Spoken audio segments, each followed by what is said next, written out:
you feel like you were herded in and you weren't really treated with like that extra care. And a lot of times when I had my other children, could tell the difference when I obviously was on my husband's insurance.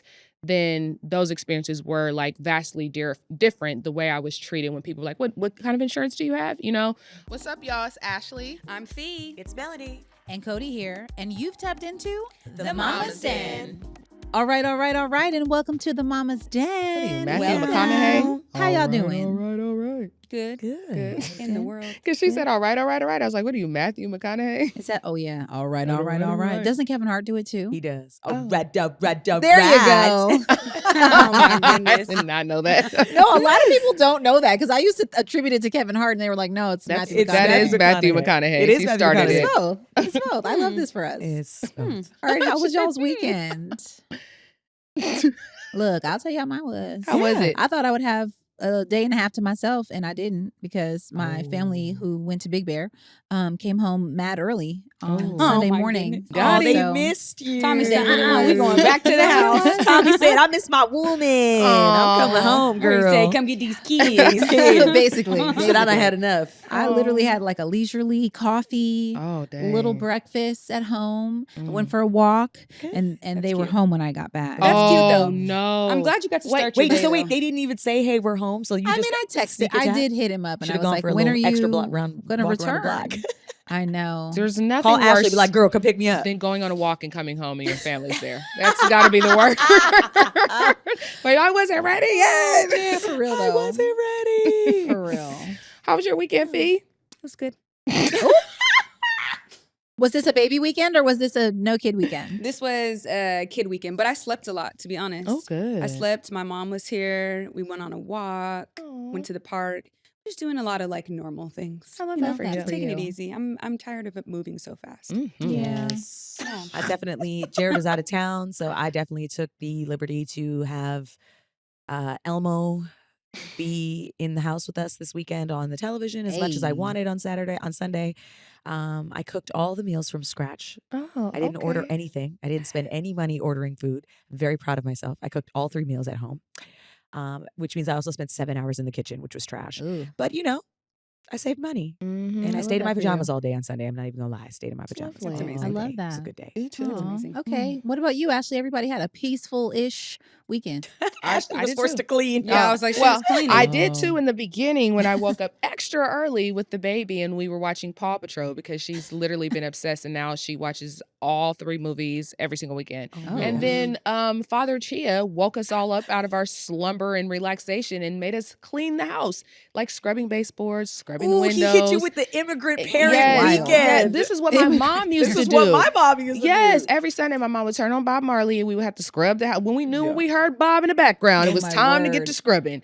Yes, You're like, and so I turned on Bob Marley and we Nice. cleaned. I mean, it was like 4:00 when we were done cleaning. I've my never heard you gosh, call him yeah. Father Chia until he made you clean. Oh, Yeah. I always call him Father Tree when he makes me do chores with the children as if I'm one of his children. Got it. Like it's like a subtle, we're all cleaning now, and it's like, oh, I guess I like we him are. telling you what to do. Do you? Great. Yeah. I do too.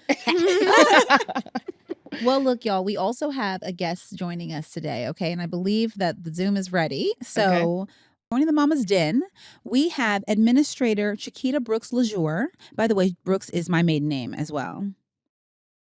So very excited. So she's joining us virtually from DC. If you are watching the Mama's Den on YouTube, you can see her. She is the head of the Centers for Medicare and Medicaid Services and will be sharing some information, very valuable resources for soon-to-be mamas and mamas that are listening out there. So she's going to help us make sense of what our administration, what our government is doing to help us, which is a lot, actually. So we're really excited to have you joining us, Administrator LaSure. It is my pleasure to be here.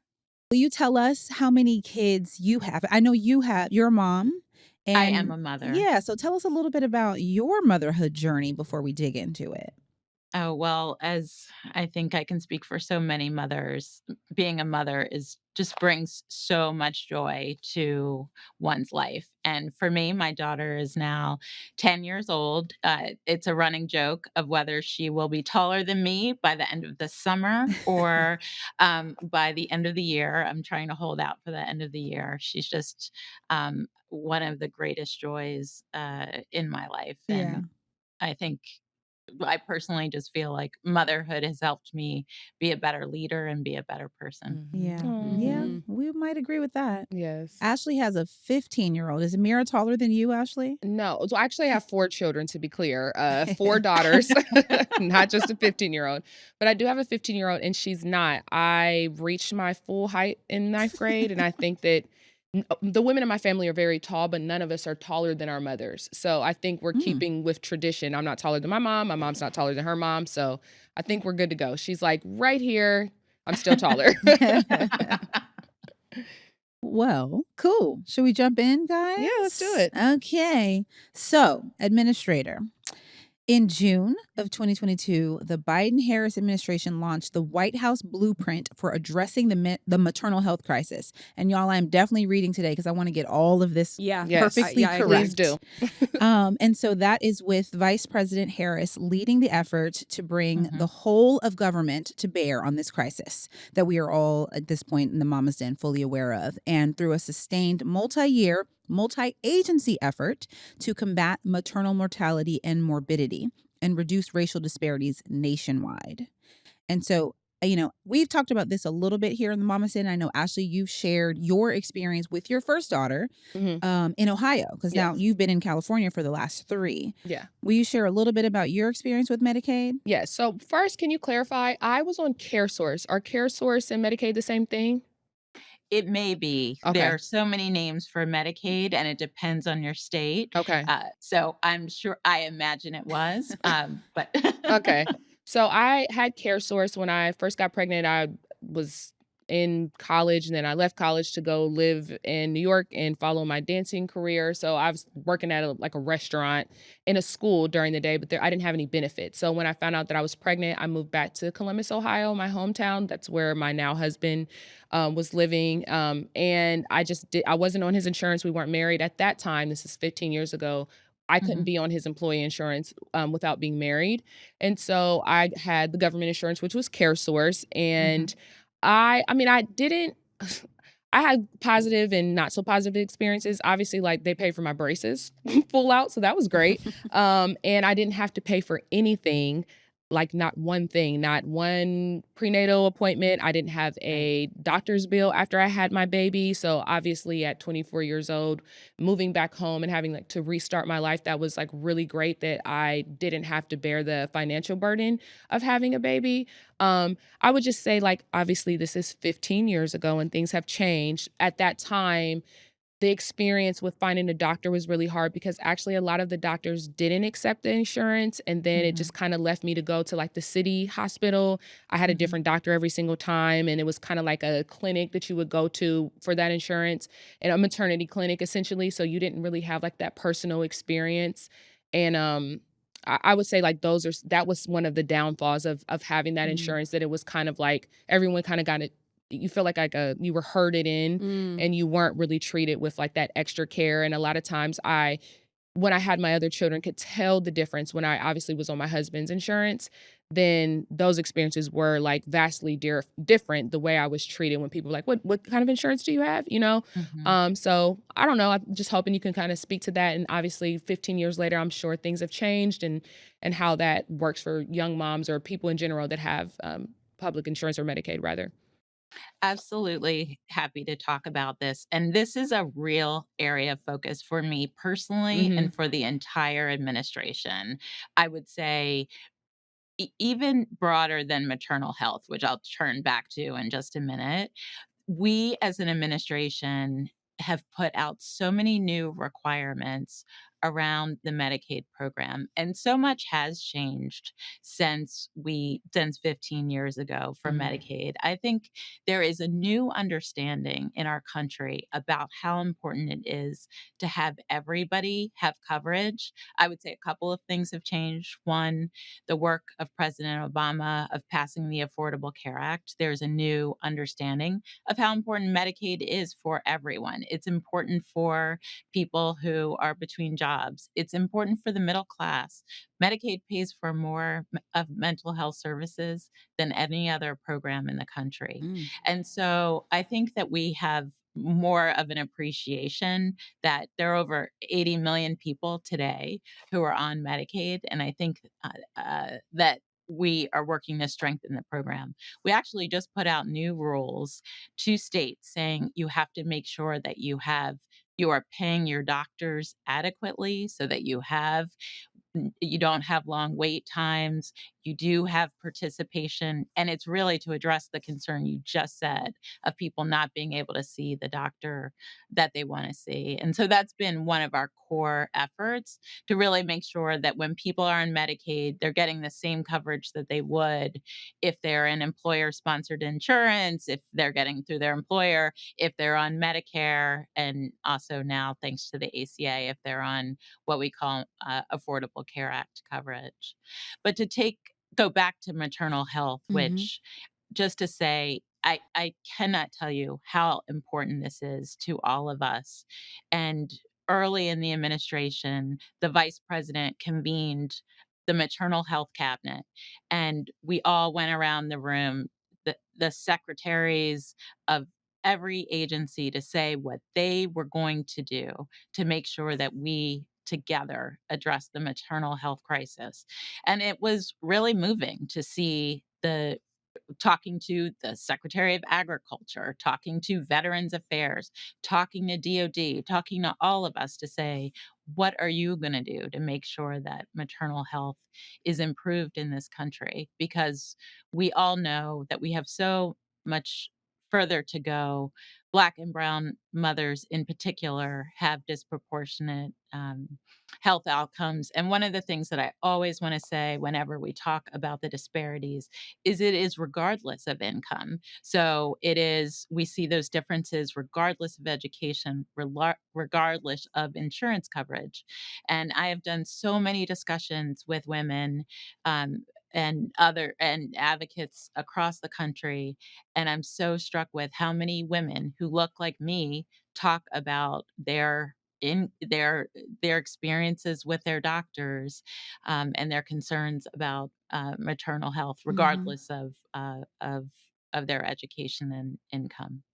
Administrator, we have like a lot of nitty gritty questions just to make sure Yep, we're being super clear with our audience. But I'm absolutely. curious before we even get into that, what are like three things you would say, like three changes you would say you're most proud of that you've seen? You know, you mentioned everyone who stated what their department would be able to do to to improve maternal health outcomes. But like, what would be just the top level things that, you would want to share as things you're most proud of right now? The things that I'm most proud of first are getting more people enrolled in coverage and getting states to cover women 12 months after you Mm. give birth. So we are at 46 states that have expanded postpartum coverage.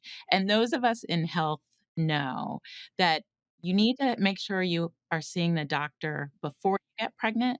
You need to see the doctor when you're pregnant, and you need to see your doctor after you're pregnant. So many of the deaths and comorbidities that come Mhm. are after you give birth. And all of you know this, but just my own experience, I gave birth 2 months after, I'm in the doctor's office trying to juggle who's going to take care of the munchkin because my husband was overseas. Just you're thinking about so many things when you are postpartum. And to have to change your insurance company and find a new doctor and find new coverage, it's so crucial that women and their baby get that health insurance, and are able to see the doctor. So I am so proud that we have been able to get so many states to expand postpartum coverage 12 months. That's the first thing, and we're gonna keep going. We've just expanded so much coverage. The second thing that I'm incredibly proud of, and you can see the icon behind me, is our birthing friendly designation. So one of the things that we did was put an icon on our website. You can go to medicare.gov, and you as a expectant parent can look at your hospital system, and see whether they have an icon. I'm so proud of this for a couple of reasons. One, because I have learned so much in this job that when we, CMS, give out a gold star, people want that gold star. They want to know that we have said something positive about them. Mhm. And this is helping people to know that this hospital is engaged in best practices to address maternal health outcomes. And I love it because it's using the Medicare program. Medicare program doesn't pay for a lot of births in this country, but hospitals and doctors pay attention when Medicare pays for things. Medicare actually desegregated hospitals in this country. It is a powerful tool. And so I love that we are using the force of our agency to encourage providers to change. And the private sector has picked this up. So not only are we using this icon, but health plans are also using it, which I think is so important. We have a role, of course, but the private sector needs to adopt those. So those are the two of the things that I'm incredibly excited about. But I'm also just thrilled that we continue to try to get at just the start of our question of making sure the coverage that you get is effective. And Mhm. so we are working on so many pilots, we call those pilots, but so many projects to make sure that best practices get embedded into the work, and that we're incorporating the lived experience of moms, of stakeholders, of people telling us what things they want to see, and we're working hard to get that embedded into all of the work that we're doing. Thank you. Mhm. I have a question. I'm sure there's lots of things that come up, myths and misunderstandings about what Medicaid is. And we have a statistic here that says Medicaid covers about 41% of all births in the United States, yet over Mhm. 60% of those are to Black women. In your experience, what would be the factors that contribute to this statistic, and why? Why is that the case? Why are these numbers that way? Well, Medicaid is it is increasingly an important player in maternal health outcomes. We're seeing that a lot of women who are having babies are at different ends of the income scale, Mhm. right? We see that sometimes it's lower income women who are having children, and so that may be part of the reason why Medicaid is providing that coverage. That's what Medicaid is for. Medicaid is to make sure that anybody who doesn't have insurance can get enrolled and get coverage. And most of the states have expanded Medicaid to cover most people who are lower income. And again, many middle class families also depend on the Medicaid program. But we know that there are income disparities in our community, and that is likely a factor in Mhm. why Medicaid is such an important part to important in terms of coverage for our community. Mm. Does that income level range change from state to state, or is it a national number that threshold? It does change from state to state. There are some states that go higher, but in general, about 133% of the poverty line, which for, say, a family of four, that would be about 44,000. These are really rough numbers. Mhm. But in general, if you're lower income, you are below those levels, you should be eligible for Medicaid. Above that, now we have Affordable Care Act coverage, which is subsidized by the federal government. So it's private insurance that you get through healthcare.gov or through other state-based coverage. Mhm. But I would say if you are a person listening and you do not have coverage, you should go to healthcare.gov, because healthcare.gov will get you routed wherever you need to go for coverage. Now, we've been seeing a shift, I think, recently in the education and the Mhm. options available to women as far as their birthing journeys and what resources are available based off of choice, whether they want to be in hospital, have doulas, Mhm. midwives. And you also mentioned postpartum care. What are some of the things that you could share with us that are covered by Medicaid in the journey from prenatal, during pregnancy, and postpartum? Are some of these services covered? Because out of pocket, they can be very expensive. But I know we're kind of inching, and we have friends of the Mama's Den who are currently working to create these options for women to choose how they would like to birth and what their birthing experience would like to be. But some people don't have access to the resources, and that's what we're working towards. So, can you share what is covered with Medicaid if those services are? Sure. And some of these services are really decided at the state level. Mm, What we at the national level have been trying to do is to really encourage states and make sure that we have a holistic perspective as we deliver, as care is delivered. hmm And so there is, I think, new awareness and appreciation for the role that midwives and doulas are playing and should be playing. Many of our states have initiatives where they cover doula services, mm where they cover, where you're able to deliver in the setting that you would like. That is the one that you should check in with your state to ensure that you have a real understanding of what's covered. But I will say we spend a lot of time making sure that some of these best practices are being uh, incorporated into the way that people are being able to make their choices. And where would an expectant mother, parent find that information? How would they know if their state does provide those things?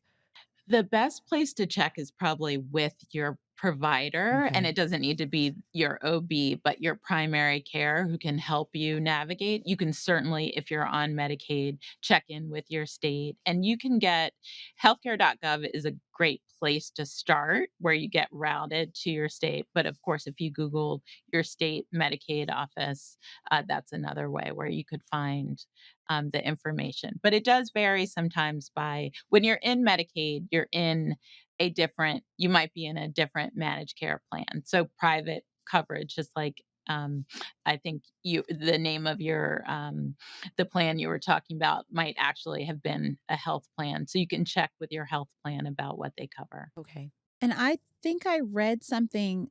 I mean, I know Melanie touched on this, but I feel like you all have made a concerted effort to make sure that there's either doula or midwife care, like more so available than in years past.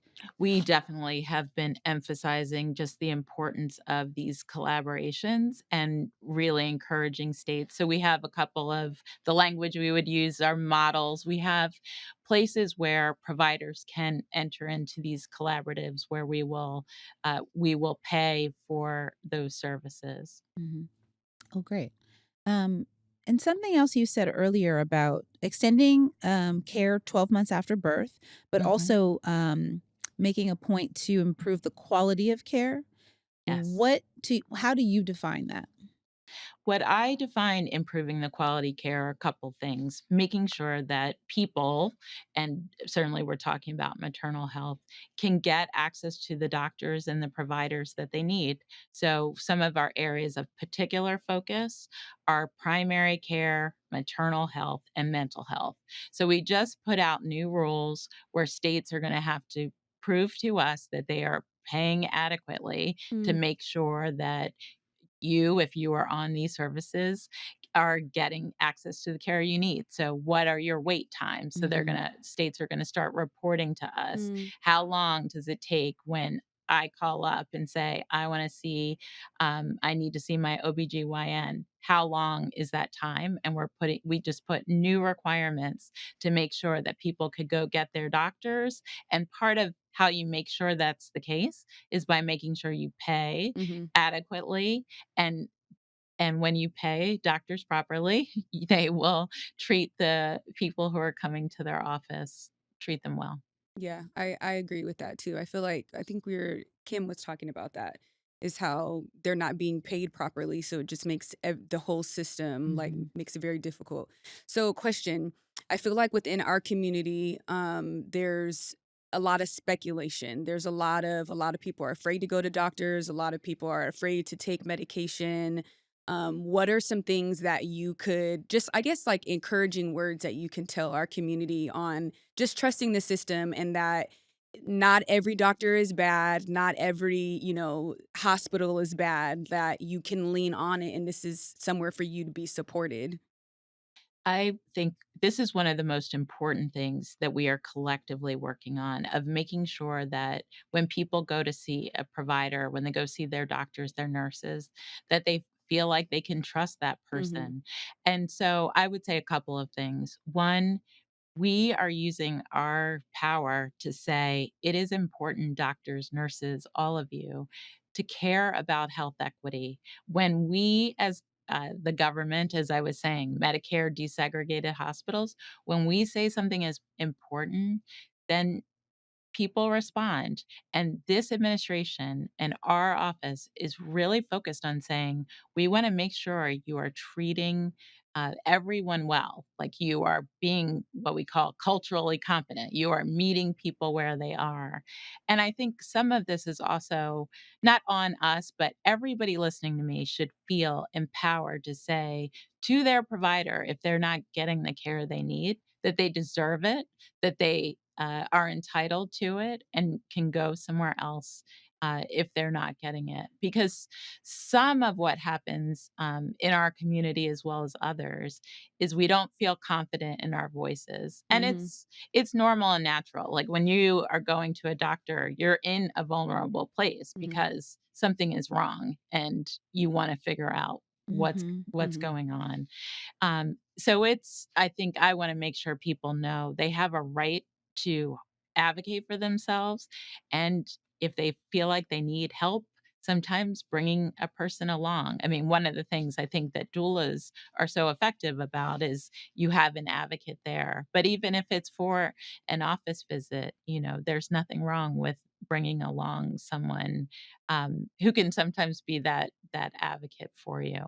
But I want to say we are doing everything we can to make sure that Medicaid, all of the programs that we administer, that there is an understanding that we are looking and watching and wanting to make sure that people are getting the care that they need. It's one of the things that I'm most passionate about for our agency. We cover almost 1 in 2 people in this country. Over 160 million people are covered by the programs that we run.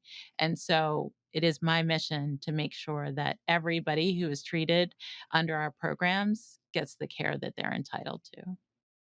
I don't know if I'm being too much of a dreamer with this one, but do you feel like there could ever be a possibility of maybe some type of postpartum bill being passed to where moms don't have to go back to work? So, and not saying they have to go back to work, but going back to work and maybe they're having financial support. We know that you said up to 12 months, they have the Medicaid option. But then what if there's also like a financial aspect as well, like some type of financial relief? Do you feel like that's something that could possibly happen one day? I think that it is the vice president says some version, I'm going to paraphrase, of every generation, like you have to keep fighting for Yeah. justice. And I think, yes, that it is good for you to be a dreamer and make sure this happens. So I gave birth in this country, but I went abroad for my husband's job for the first almost 2 years that my daughter, when she was really little. And so I got to see how other countries treat women postpartum. So as soon as I got there, I got enrolled in a program that teaches you how to be a mom, right? Because none of us are experts the first time we give birth. We're expert in other things. We're not expert in child. The first thing I learned was how to do CPR on a baby, Right. right? And then I was in a class with this will go back to your question of paying for, I haven't lost the thread, but I was with a group of women, and we were taught by a nurse once a week, and we could ask whatever questions we wanted. And there was a support there for the first 3 months.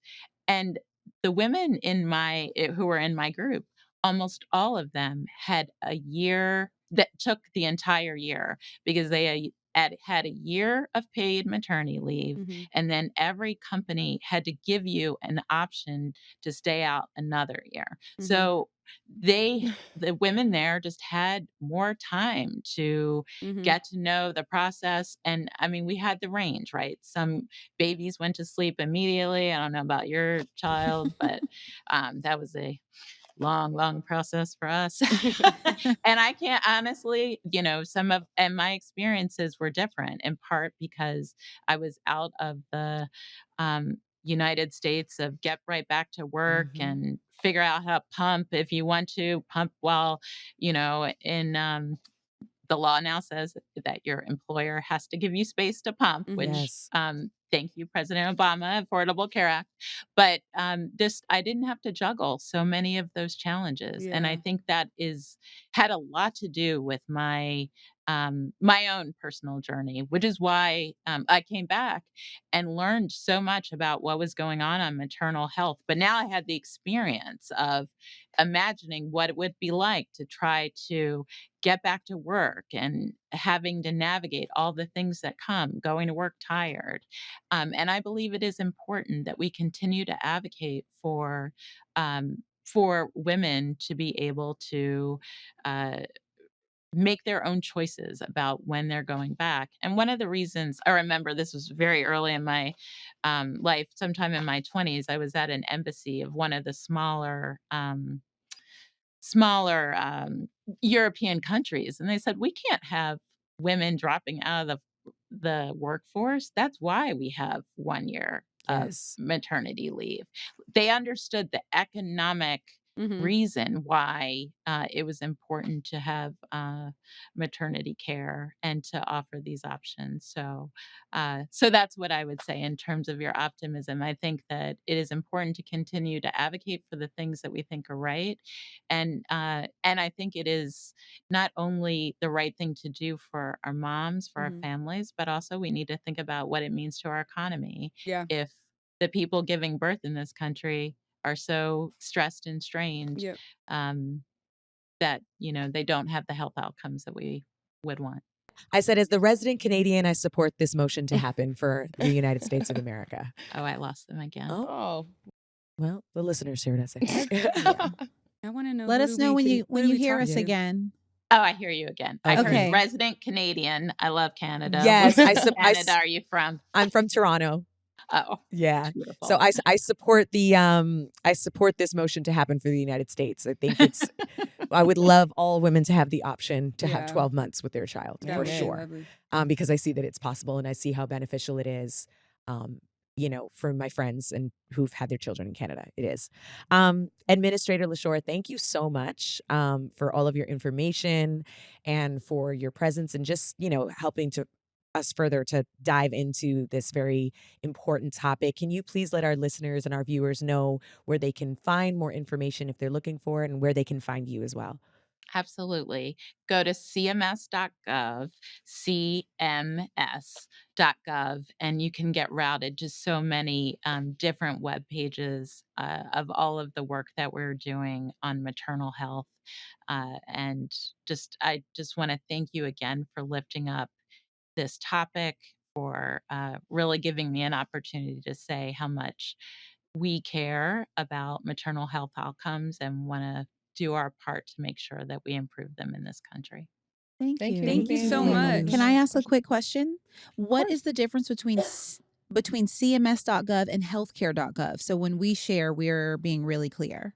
Absolutely. So cms.gov is a place that talks about all of the things that we do, which is a lot. Healthcare.gov is really focused on getting people enrolled in insurance. So healthcare.gov is the best place to go if you need health coverage. Okay. It's really set up to get you enrolled in coverage, where CMS.gov is really about all of the work we're doing. So initiatives, what we're doing on the birthing friendly designation, that is somewhere, and there's so many of our websites, but cms.gov is a great place to start. Perfect. Thank Thank you. you. Thank you. Thank you. Cody, we have our question. So we have our question of the Yeah. week. We have our listeners and viewers write us. We'd love for you to participate. Those who might have a question in the future, please send us an email at podcasts@blacklove.com or hit us on Instagram in the DMs at the Mama's Den Podcast. But today's question, Ashley, read today's question. Okay, I will read it. It says, I consider myself a scrunchy mom. Do you know what a scrunchy mom is? I don't. It's just kind of like modern day hippie. And I'm trying to have the least amount of screen time for my 9-month-old.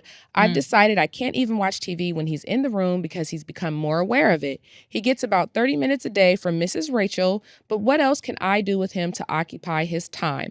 I try to do jazz and nursery rhymes while playing with him and do other stuff to get through the day. But also, how do you guys feel about screen time? So do you want to answer that first?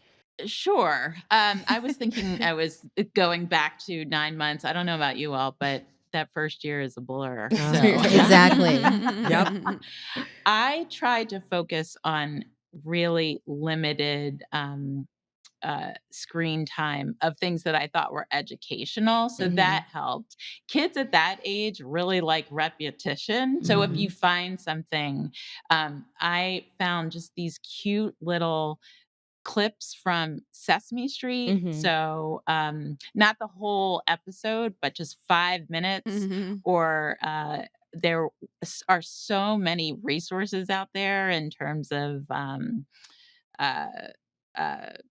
educational things that you can videos. But I lean towards personally feeling okay with allowing my daughter to watch what I to watch some screens, but not unfettered. Let me be on the internet and just allow YouTube to take it away. Yeah. I feel like within the first year, it should be like a lot of one-on-one, like you talking to your baby, doing little flashcards if you want, playing little games, but less and less screen time, I I think think. sis is also tired. I think that's I where this know. message came from. But I agree with I get you. it. I would also like to say, though, and I'm somebody who definitely with my first, who's 8 now, was very much like, limited screen time. Don't let the screen time happen. And now we have to control his, like, we don't allow him to watch screens or play video games Monday to Friday because we see how deeply it affects his ability to focus and what he wants to do, like getting what he needs to get done.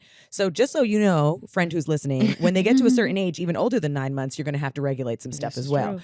However, as somebody who does take this position and feels strongly about like limited screen time and what our children are exposed to, we're also living in technology time, period. Like screens are everywhere. We're talking to you on a screen right now, you know? And so I think that like we also have to recognize the evolution of what's happening. Like our baby, we FaceTime our grandparents with our babies. We're always on our phones. Our children see that. So they are naturally evolving to this very comfortable level of like, it's like a second language to them. Yeah. My daughter's 2. We never gave her the phone when she was a baby. This girl knows how to call.